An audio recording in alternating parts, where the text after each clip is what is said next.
All of the food, clothing, and children's toys at Haifa's Volunteer Center for Ukrainian Refugees have been donated by private citizens or Israeli companies. The Israeli government provides only a few months of financial support for the refugees. Yulia Mamsova and her 2 young daughters have had to move from one temporary apartment to another since they arrived a year ago.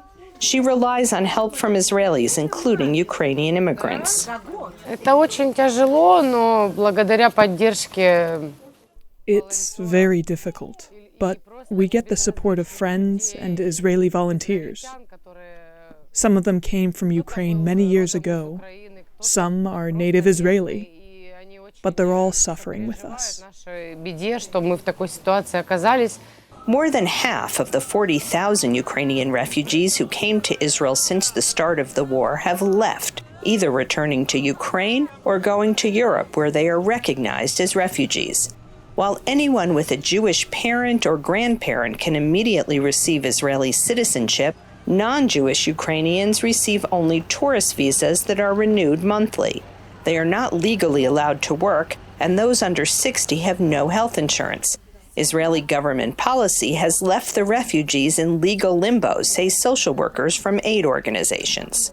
Their visa after a whole year of the war is still a tourist visa, which is very unordinary. And also it's hurting them because so many employers don't even know that they can in fact employ them.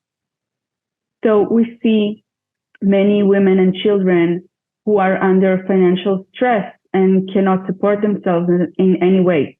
Olga Kartashova, the Haifa Refugee Center coordinator, says the center has 100 volunteers and serves more than 1,500 refugee families.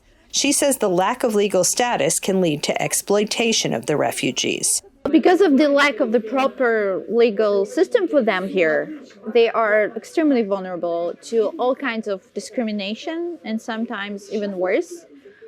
We do know that they are forced to work illegally or semi-legally, and the employers often they can use their situation and refuse to pay them. Most of these refugees say they want to go home as soon as the war ends.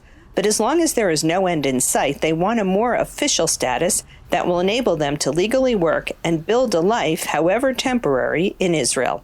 Linda Gradstein for VOA News, Haifa.